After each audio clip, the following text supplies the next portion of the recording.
I say the why instead of the what. The what is what the science is. Use science as a tool to understand what's going on in places where it's hard to see with the naked eye, like within the body. So you use science, you find out what's going on. Okay, this is what's going on with how obesity works in dogs. So why am I coming upon that doing research for a book, and it's not just something that everyone understands? This colossal problem, this should be that we should all understand it this way because this is what the science says. How come we're not? And the answer to that is basically, well, this is the role that kibble companies play in teaching veterinarians about nutrition and shaping the scientific record. Well, welcome back, Dan. That's going to lead right into our interview today. So Cool. Let's jump right back into it.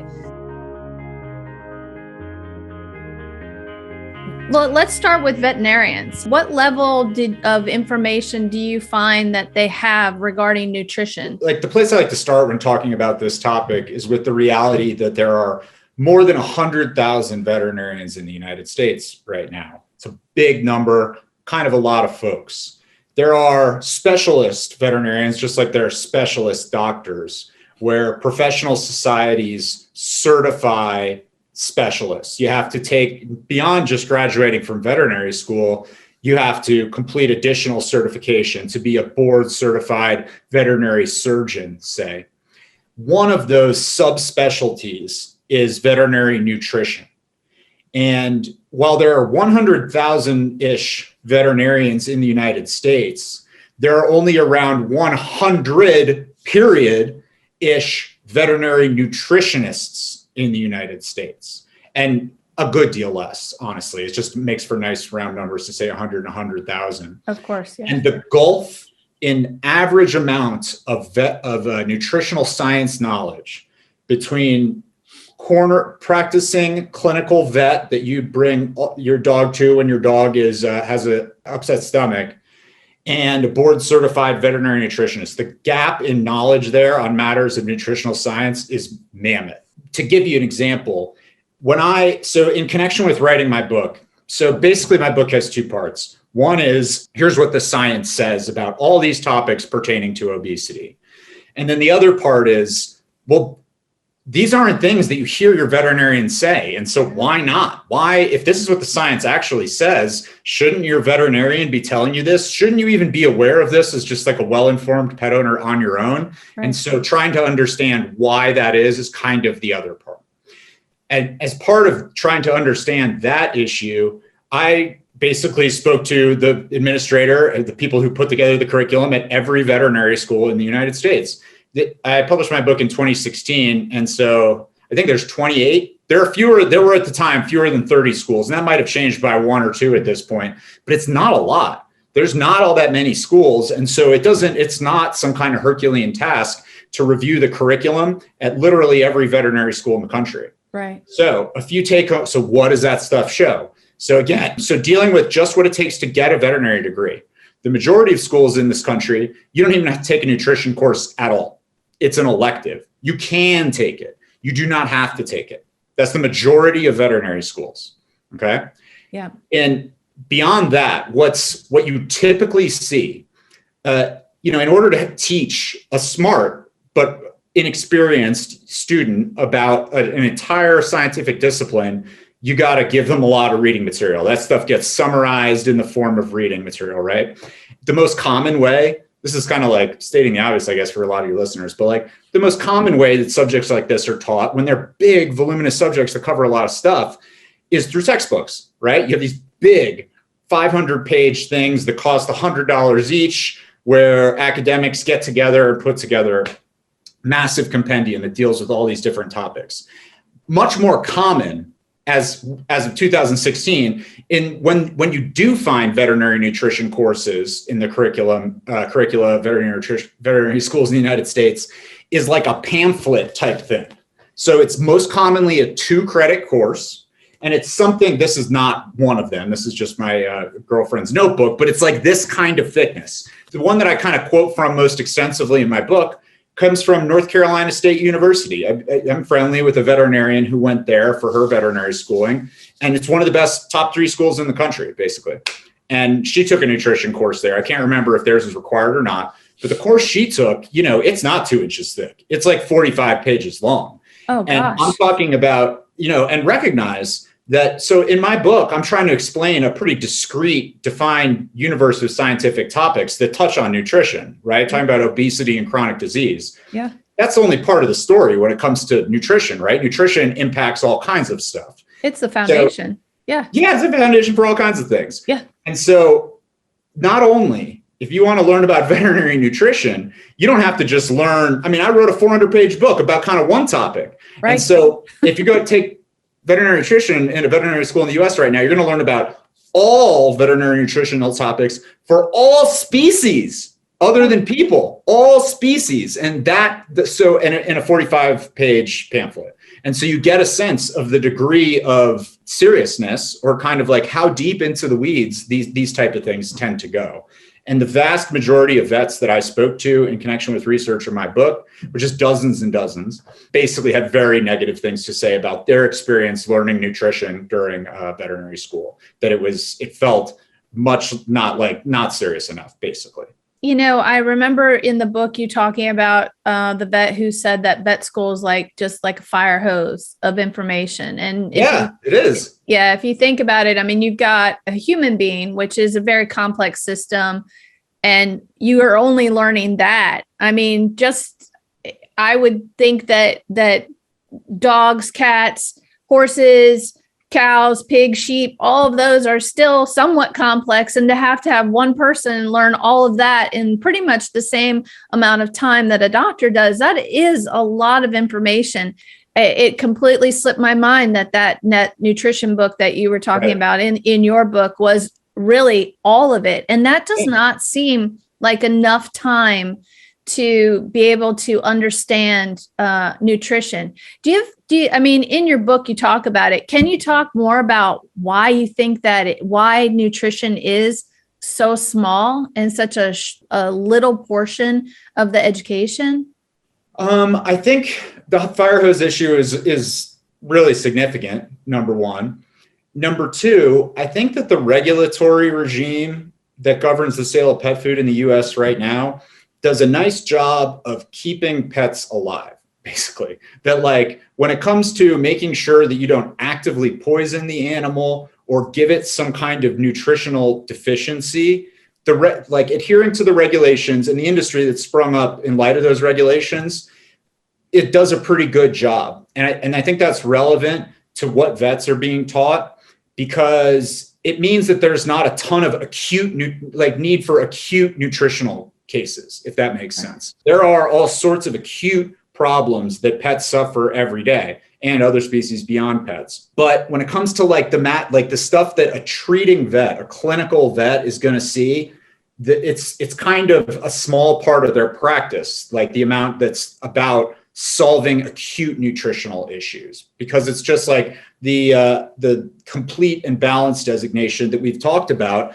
is backed by enough evidence that it's like this, you can feel pretty good that this is going to keep your, and it's rare that animals eat something, that companion animals eat something and suddenly become very sick. It happens, right. But it's kind of rare. And so I think that's a big part of it as well, that just the need, once you get out of veterinary school and you're in practice, is kind of skewed towards other types of things. So in the grand scheme of things, it makes more makes more sense to focus your attention outside of it. Yeah, I think anything beyond those two, reasons, justifications, I think that you start to sound like a conspiracy theorist a little bit. Like, part of my head wants to say, well, it's what the big kibble companies want. They want to keep them.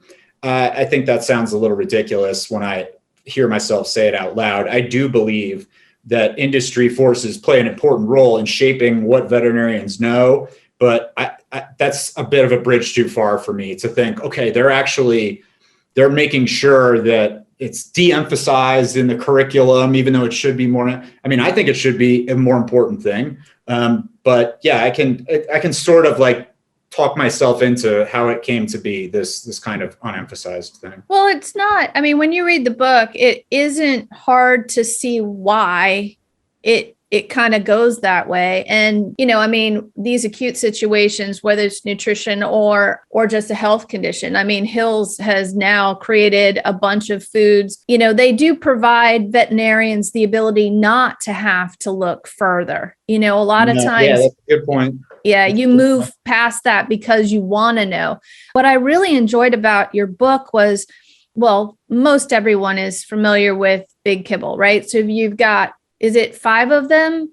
So the 3 that typically that stand out for me as being somewhat that have the longest history in the United States, have the most market share, and then kind of have the most similarity across their product lines are Nestle Purina Pet Care, which is the largest pet food company in the United States.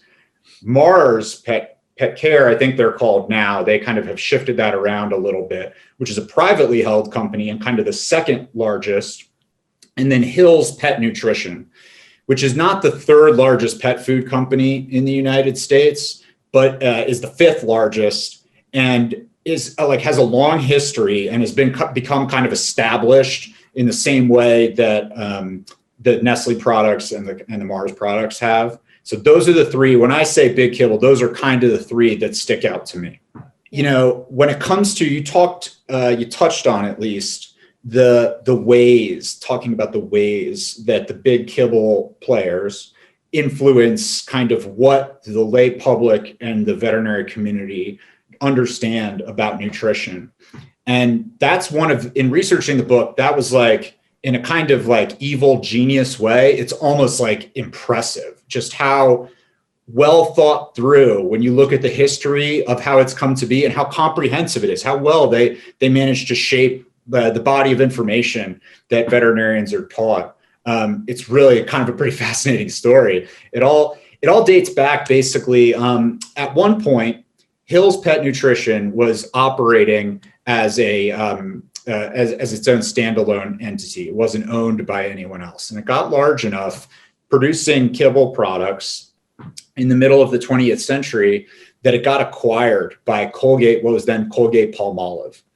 And, that's just an example of the industry consolidation that you see in every major industry if it's just left to its own devices for a while. But they got acquired at a time that Colgate-Palmolive, of course, everyone knows, is a toothpaste manufacturer. That's kind of what they make all kinds of stuff, but that's where they really have made a name for themselves. There's lots of different Colgate brands that are toothpaste products.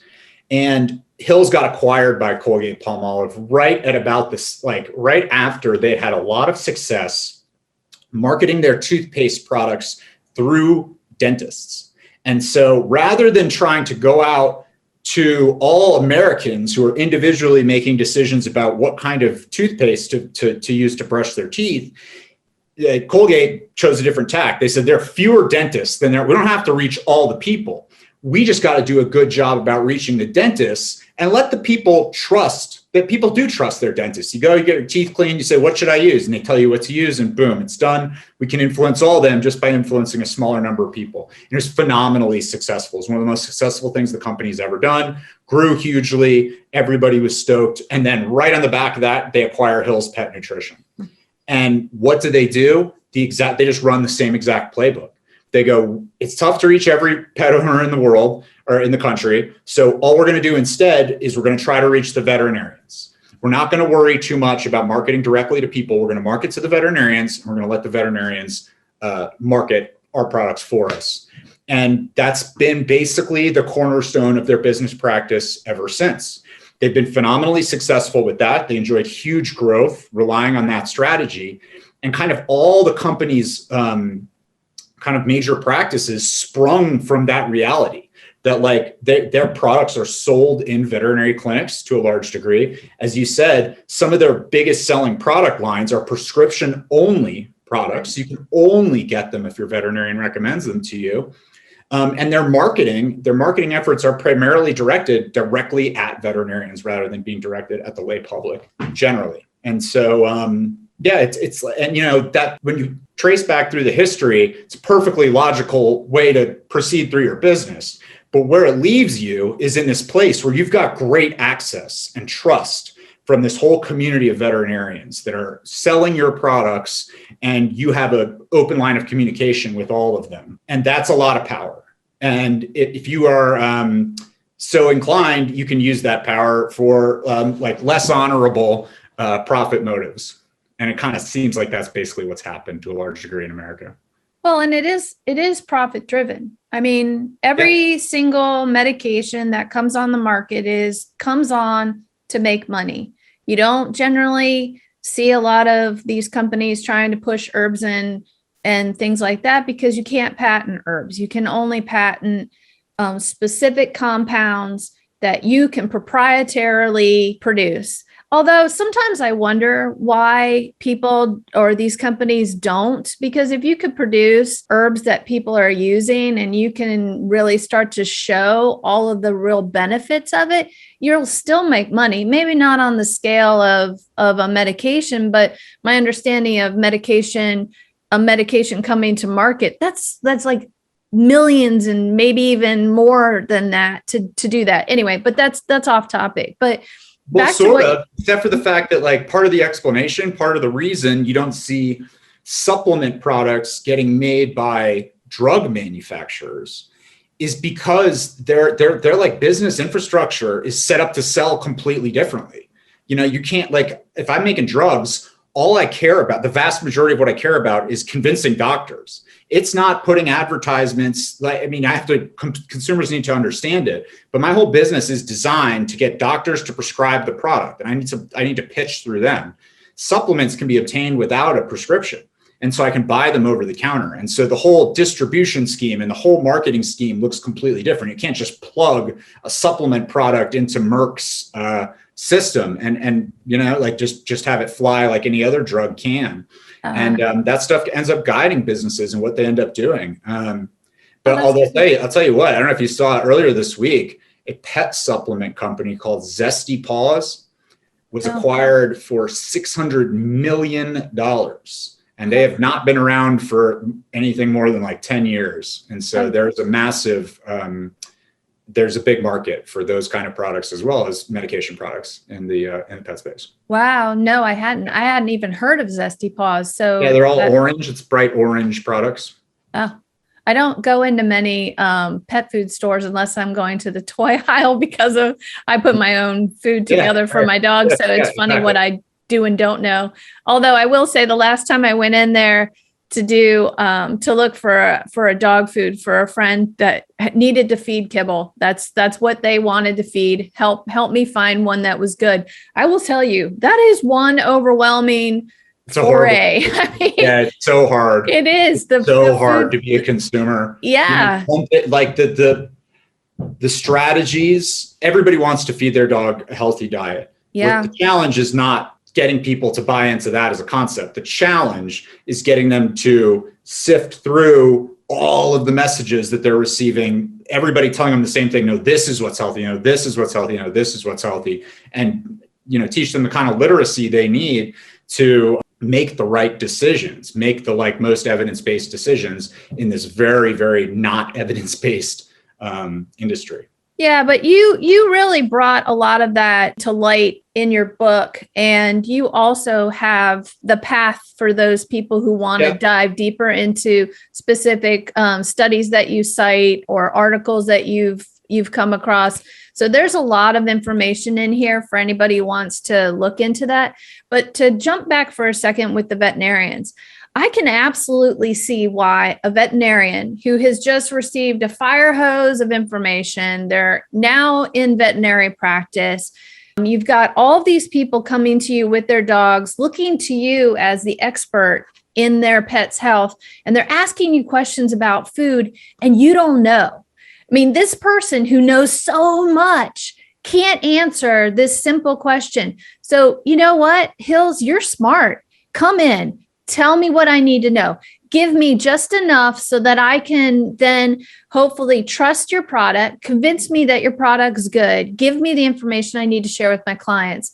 And then I'm going to feel a lot better about recommending your products, because now not only do I feel like I can trust you, but you've also helped me feel better in my position as an expert for my clients. Yeah, it helps me have good answers I can give confidently, whether they're correct or not, defensible by according to the scientific record or not. Yeah.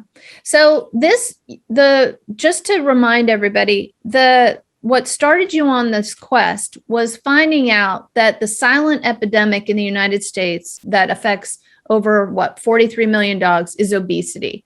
But it's not obesity in like extreme fatness. It's actually in the fact that our dogs that look normal, healthy, fit, like Cody did for you, are actually overweight on a body conditioning scoring scale. Yeah. Anyway, something like BCS. Yeah. And we talked a lot about that in the first episode. Well, as you went through the nutrition piece and you were looking into how dog foods are made and what goes into them and these studies about low carb versus high carb, what did you find in how that relates to the health of our pets? Most veterinarians today, if you put them in front of a camera and you ask them, what is the single biggest chronic disease problem among pets in the Western world?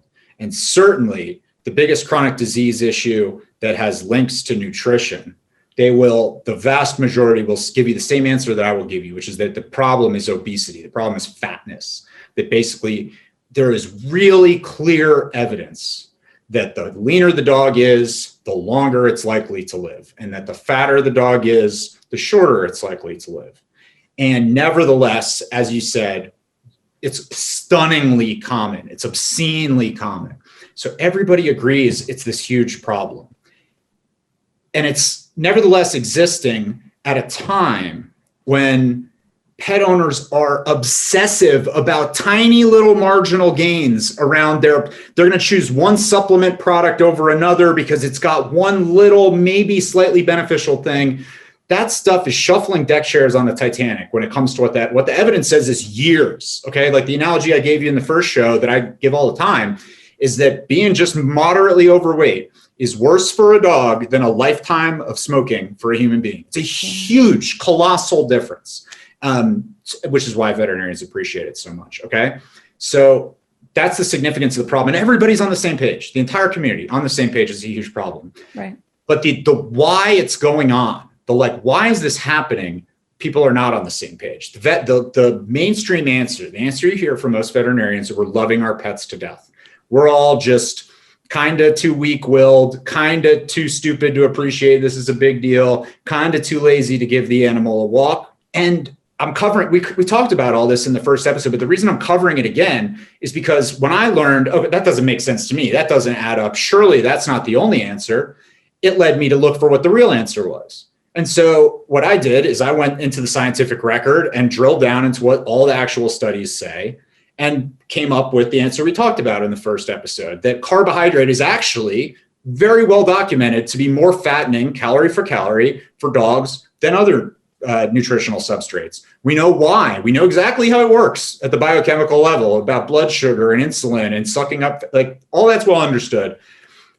But then I went to basically to the source material that's being used to teach veterinarians. So we talked at the beginning of this episode about the small pamphlets that are being used to teach the average rising veterinarian. Well, those for the most part don't even have citations to sources. It's just an outlines type thing with declarative statements that you need to memorize because that's what the instructor said you need to memorize. But there are veterinary nutrition textbooks that are being used in nutrition programs and in the more serious coursework. And none of them discuss obesity in this kind of way. There's not a discussion of, there's a whole big body of cases that says carbohydrate is more fattening for dogs, which is empirically verified. That's a statement of fact. It's not only is that not the story, it's not considered in any of those books. And that to me stuck out as, that's part of the story that if we want to understand why the average pet owner doesn't understand this, that's a big part of the story. If that's not getting mentioned, that is how but scientific knowledge gets passed down generation to generation until the internet age, is somebody, an authority, sits down, writes a textbook that contains all the source material, and then that's used to teach the next generation.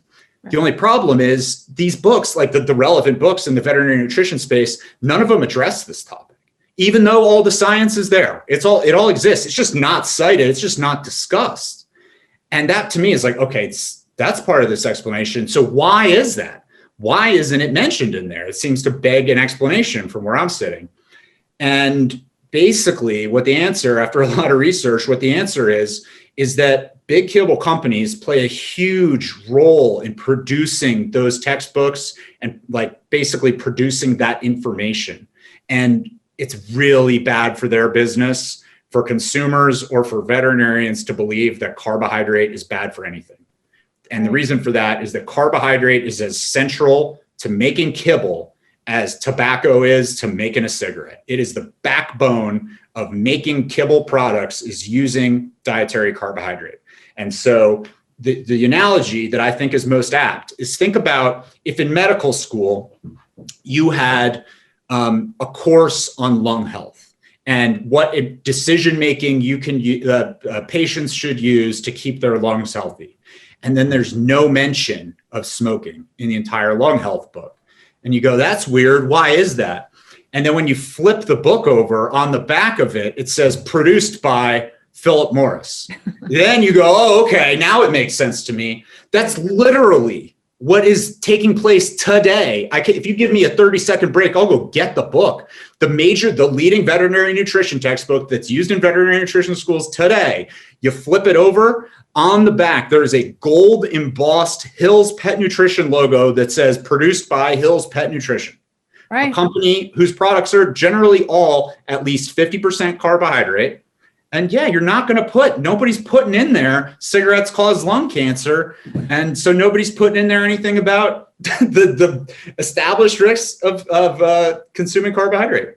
Well, and then there was also that little bit of, when the whole thing blew up around cigarettes, even though it was proven that cigarettes cause lung cancer, Philip Morris it put out just a little bit of like doubt advertising. Well, if that's the case, then why doesn't everybody who smokes get lung cancer? And when you want to smoke or you want to believe something or you don't want to have to dive deeper, that's enough for you. That's enough for you to cause the doubt. Yeah. It's a tale as old as time in the United States where an industry develops, whether it's kibble, tobacco, or fossil fuels, kind of a few prominent examples, does make something that's really useful. And so it becomes big. Lots of people buy it. It becomes a big industry. Billions of dollars. And then once it's big, science comes out. Some scientists do work and they say, oh my God, something these guys are doing is really bad. But at that time, it's already a big billion-dollar industry. Yeah. That means you have to turn the Titanic, and it just takes ages because if it's jeopardy, if it puts the business model in jeopardy, then it's worth a lot for those companies to fight back. And so, again, to bring the analogy to smoking again, the Surgeon General's report on the links between smoking and lung cancer was published in the mid-1950s in the United States, okay? That was a top health official in the United States saying, cigarettes cause lung cancer. Here's why. Here's our big documented committee report. It took about 30 years after that for smoking rates to start to meaningfully decline in the United States. Now, in the world, think about the climate change issue and fossil fuel issue. It looks really similar, right? It's like these fossil fuel companies become huge. They don't realize at the time they're growing that all this bad stuff might be happening. Science starts coming out. Rather than roll with it and risk the whole business model, you push back hard until you can't push back anymore. And then finally, you kind of make some kind of concessions where you can. Yeah. And kibble is very much at the early part of that curve. There's no chief veterinary officer in the United States. And if there were, they're far away from holding up a report that says, the obesity problem is really all about the fact that we're feeding our dogs carbohydrate.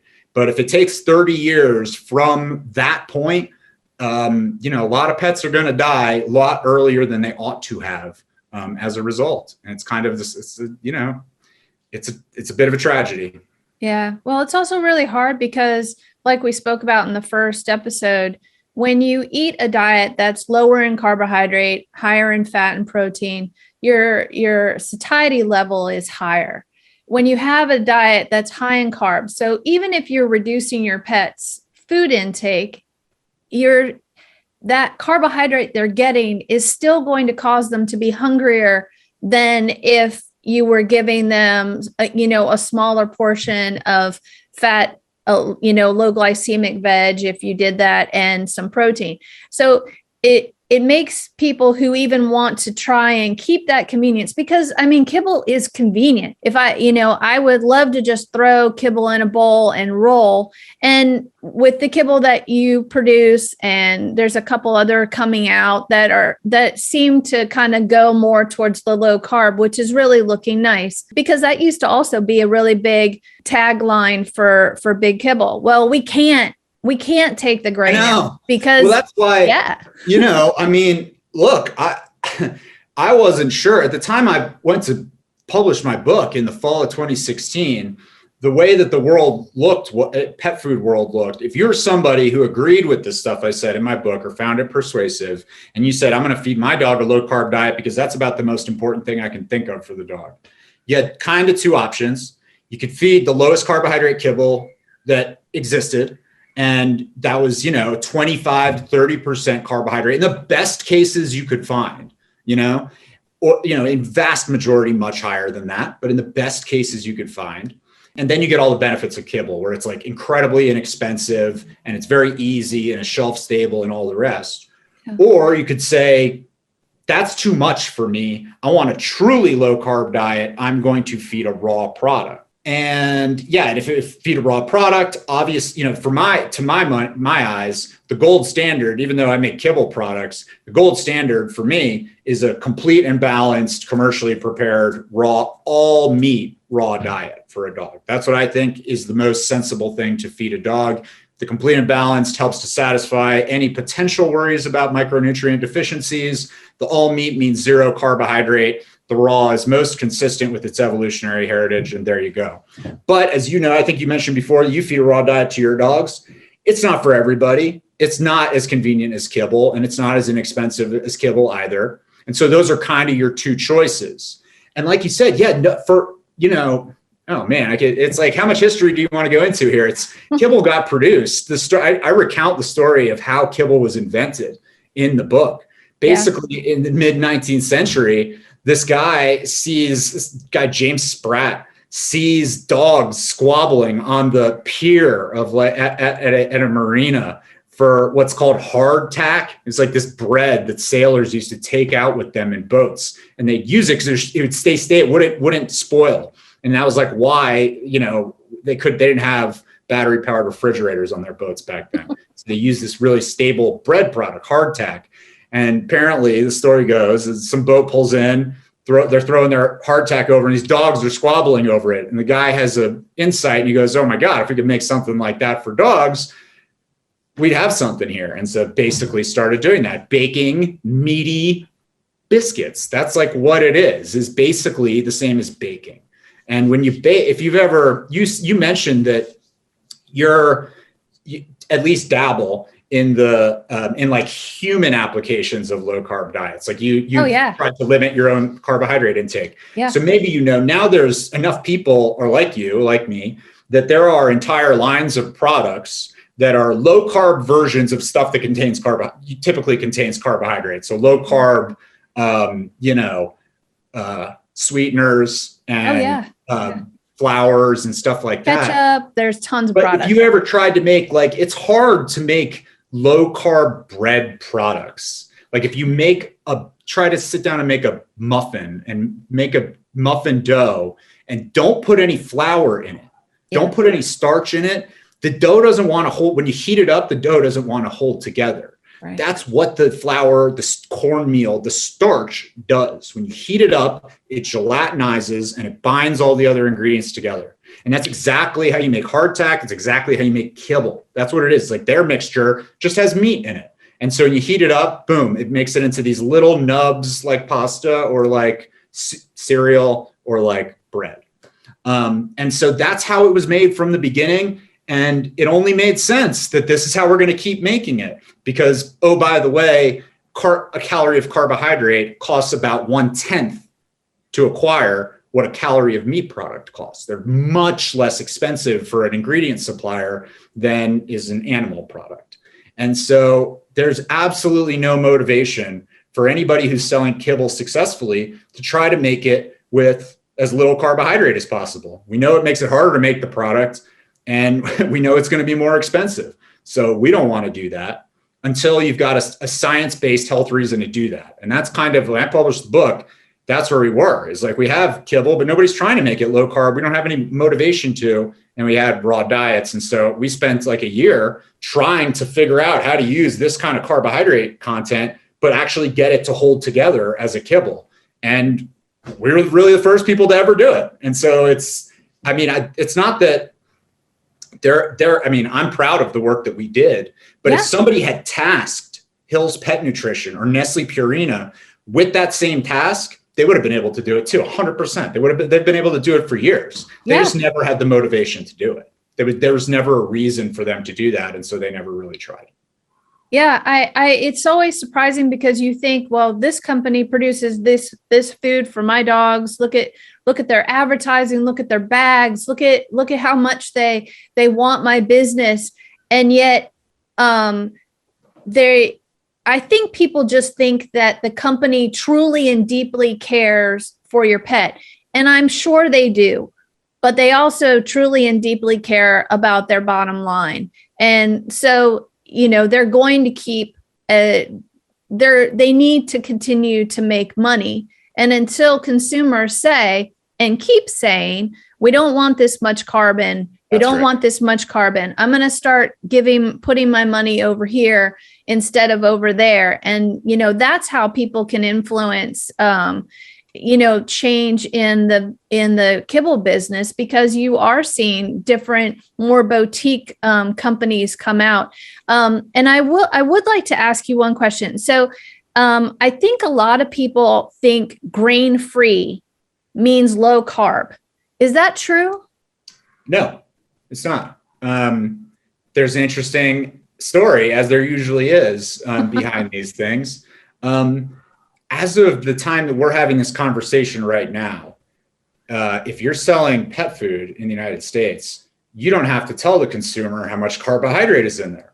Like I said before, kibble companies or anybody making food product, all else being equal, are very motivated to use as much of it as possible. It's inexpensive, makes good product.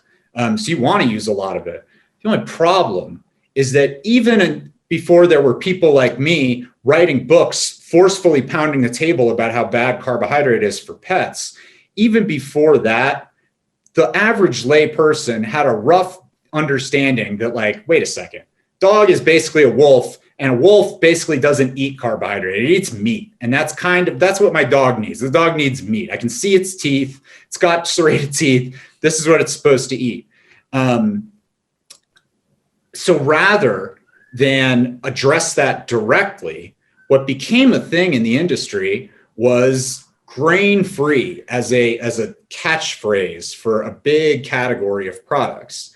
When you first hear it, particularly if it's next to the graphic of a ear of corn with a big red X across it and a steak, grain-free sounds like, well, no, that's like, it doesn't have, it is meat. These are the ones that have a lot of meat in them. In reality, that's not what it means. It can vary.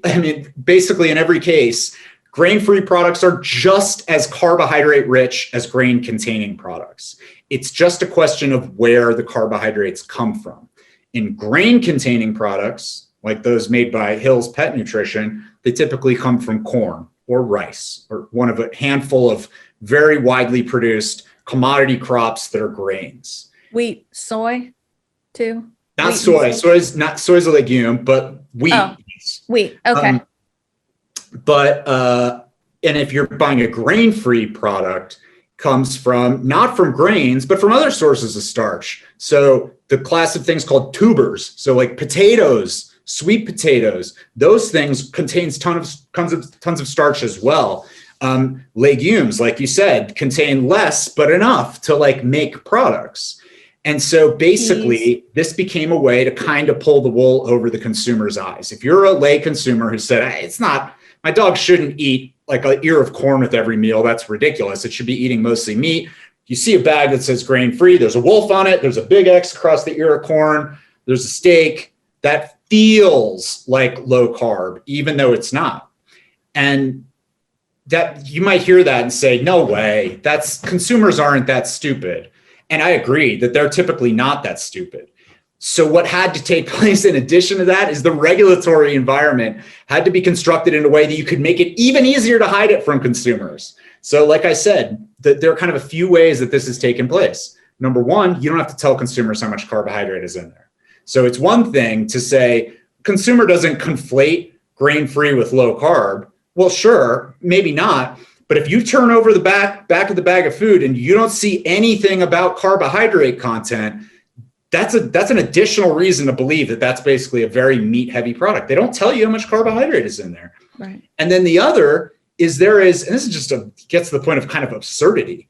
There is an affirmative prohibition on use of the phrase low carbohydrate or low starch in selling pet food. You cannot say, look, I mean, I make pet food and our primary sales point is that we have a low carbohydrate content. Okay.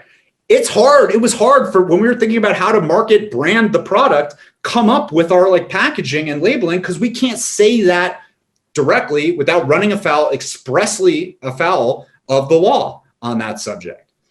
And so, yeah, it's hard. It's very easy to be misled by this kind of ridiculous environment. Now, I say all this stuff about the regulations and mentioned before about the fact that that's how they are as we have this conversation on August 25th of 2021, because earlier this year, the relevant regulator, AAFCO, your listeners might know AAFCO is a private organization that is basically the group that sets the rules that matter when it comes to labeling pet food. They're a private organization. They write their own model rules, and then lawmakers in individual states adopt those model rules as a matter of course by their legislature. And so those end up being the rules that you got to follow if you're making pet food in the US. At their meeting earlier this year, AAFCO announced that they are going to finally begin requiring carbohydrate disclosures on bags of pet food. It's a hugely positive development, hugely positive. It's not going to come into effect for a while. The formal rules haven't even been adopted yet. That won't be till the beginning of 22. And then even once they are adopted, they'll give the manufacturers time to like become compliant, change their packaging and what have you.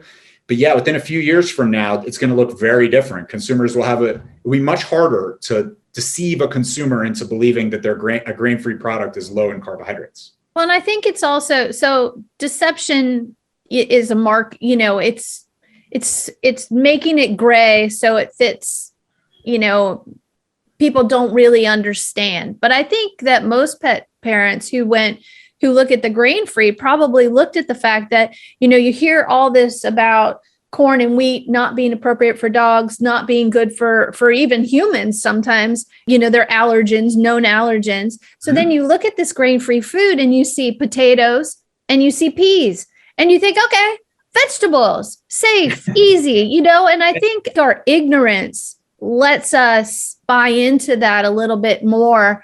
And, your book, really, if people just take a look at it and just deep dive into this, they're just going to come away with understanding that low carb is a better, healthier way to have your dog grow up and live. And it's easier to keep them leaner when it's low carb. But you really explain the carbohydrate, how it's hidden, why it's in there, all of that. And I think that was the one thing I really loved about your book, because when I read about it, I know it's about obesity being a problem and how to keep your dog lean. And even at the end of the book, you do go into ways to keep your dog lean and do the calculations and all of that. I felt like it was also like almost like a you need to go raw kind of thing, because you just systematically dismantle why you would ever want to feed a carbohydrates in the first place, and then in such high amounts to our dogs if you want them to be healthy. But then you get that flip side where people and veterinarians that I've talked to on my program, they say people love the convenience of kibble. They don't want to switch off to these products. I mean, if you have anything but a freaking teacup, maybe Pomeranian, it's expensive to feed raw. It's expensive. It's like, I mean, it's just, you grow accustomed. We grow used to really quick. Well, it's like raw pet food products are not expensive. I have a St. Bernard. They're not expensive even for me. What they are is much more expensive than kibble products. Yes. So it's like, and people have grown, I break it down to a per calorie basis in the book. And buying McDonald's hamburgers, you're going to feed your dog all McDonald's hamburgers diet, or substitute whatever you believe is the junkiest human food. It's going to cost you at least 10 times as much per calorie as feeding your dog kibble. It's that inexpensive. It's like we've just grown very accustomed to being like, yeah, I spend 50 cents a day feeding my dog. And it becomes much harder to tell somebody, no, spend 10 times that. Or I know you've grown very accustomed to just scooping out one, literally 3 seconds and boom, my dog is fed, to 5 minutes. You have to spend 5 minutes sanitizing or mixing or defrosting or whatever. It's a big change. It doesn't make it hard, just means it's harder than what they've grown accustomed to. And that's just, change is hard in that way. Yeah, I do have to poke a little fun at you, because you, at the beginning of the book, you talk about the fact that out of the 100,000 vets, we'll just pull that number, that there's like 10 certified veterinary nutritionists. But when you talked about raw in the book, the first thing you did was recommend finding a certified veterinary nutritionist. And I was like, oh, come on, Dan, it's not that bad. But I think it also shows a little bit about the times that we're in. I grew up in a time, and maybe I'm aging myself here, where we actually took hamburger out and let it sit on the counter to defrost overnight. It wasn't like, and I don't know if people think about raw feeders like we just throw food all over the place. You have to take care of it in a normal sense. But I will say that I've been doing raw feeding for 20 years, and the 3 times that I've had food poisoning, it's been with my own meal, and it's been chicken every time. So if you have me over for dinner ever, no chicken, because I get afraid of it. But I feel like that's pretty consistent with my own. I don't feed raw, obviously, but like that's about where I feel like chicken is always the culprit when it's my own personal digestive problems. Chicken is like, it's crazy. The every single time it's been at a dinner and nobody's gotten sick but me. So what on earth did I do? Can you talk a little bit about your dog food and how it differs from conventional kibble? Basically there's far less carbohydrate and far more animal-based protein is kind of the long and short of it. I philosophically think that, for the exact reasons set forth in the book, that minimizing or eliminating carbohydrate intake is kind of the most healthful thing you can do for your dog. And so that's the primary driver that motivated us to make products. And that's kind of the thread that runs through all the products that we make. We make 0 carbohydrate, freeze-dried chicken liver treats, and we make low carbohydrate kibbles. And the kibbles are less than 5% digestible carbohydrate. We have a few different formulas, but they're all less than 5%. That means that as compared to a garden variety, a big kibble product, a Purina Pro Plan or what have you, you're talking about 90% less carbohydrate. So not a marginal, somewhat better, but like 90%, eliminate 90% of your dog's carbohydrate intake. And even compared to, before I founded a kibble company, I didn't feed raw then either, for the reasons we've highlighted. And I fed a kibble, the best kibble I could. I was in this, remember I did this. I was in this side of it. I fed the lowest carbohydrate kibble I could find, which is Origin, made by Champion Pet Nutrition, the Canadian. Yeah. And it was the best. It was in my eyes, the best kibble product I could find. It was 25% carbohydrate, and 5% is 80% less carbohydrate than 25%. It's a huge difference. Right. So anyway, that's the main thing. What we do, we basically take out the carbohydrate and put in animal-based protein instead. So either chicken or seafood, whatever the recipe is. And so our products are right around 50% protein in both cases.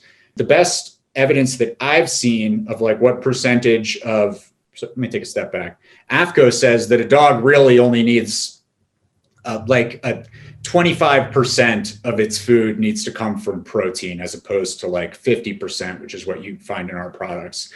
That's kind of what they believe to be the threshold, the absolute bare floor. And I'm trying to quote that number off the top of my head. It might be even lower, but it's like far lower than 50.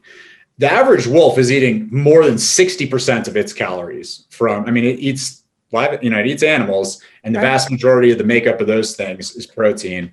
And so, yeah, we're pretty close to the protein content of the kind of diet your dog would have in the wild, unlike a lot of kind of wolf-focused branded products where it's 30% protein or whatever. So basically twice as much protein as most super premium kibbles and like 80% less carbohydrate. If you've got a dog with diabetes, the regulatory regime pretty sensibly prohibits me from saying our kibble will cure your dog's diabetes. That's not a claim I can legally make, but you should take a look at what our customers have to say about what happens when you take carbohydrates out of a diabetic dog's diet in terms of your insulin needs. Like basically you need a lot less insulin to deal with if there's a lot less blood sugar to deal with. And so it is extremely common that is the default response. Like when our consumers who have diabetic dogs switch on to our food, insulin needs typically go way down. If you've got a problem with obesity, again, I can't claim that it'll cure obesity, but I can highlight all of the evidence compiled in my book. I can highlight all the real customer experience that we have. And it leans your dog out.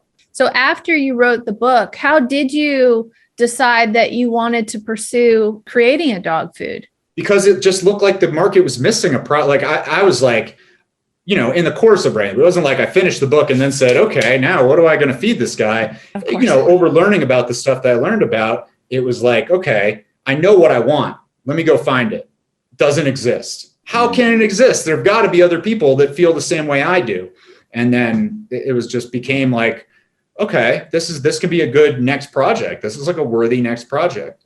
And so I've got to create a pet food company from the ground up. So that's what our products are like. I like to think that our approach to being a business within pet food is what makes us even more kind of revolutionary than the products, which is like we strive for radical transparency. We strive for radical progressivity to kind of apply common sense and be progressive regardless of what the industry says is normal.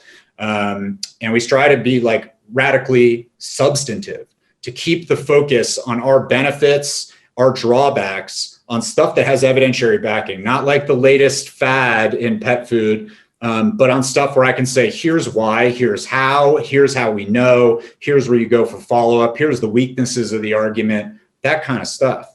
Because like I said before, to me, like really, you don't end up with a healthier pet population until you improve the like quality of discourse, the quality of scientific literacy among pet owners. It's like until you get there, you're not going to get a broad scale change. And so trying to kind of effectuate that, trying to be that force for positive change is sort of what we try to do at a conceptual level. Well, you started here, you're continuing it with your food. I did have a question. So you call it Ketona, your company's Ketonaturals. Right? Is the food a ketogenic food?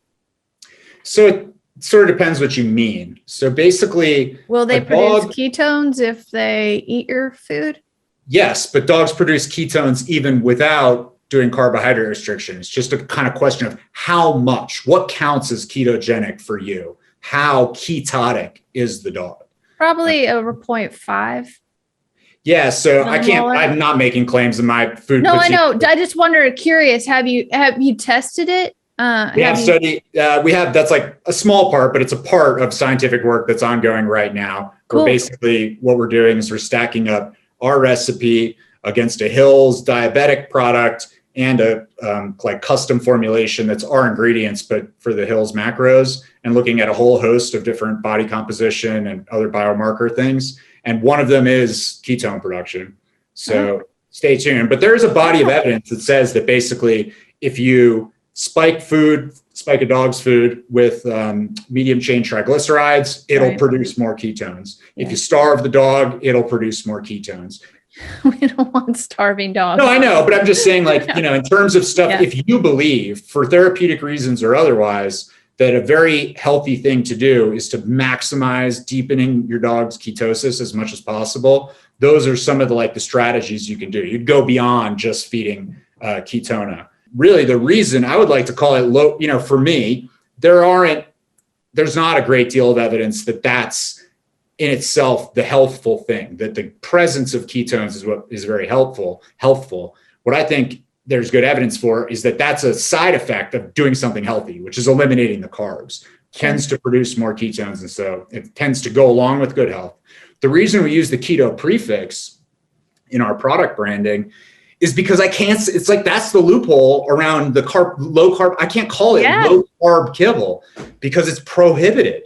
And they just left a loophole for that. And they didn't keep up with the public's understanding that keto for the lay person basically means that gives you a sense of this is a low carb product right off the bat.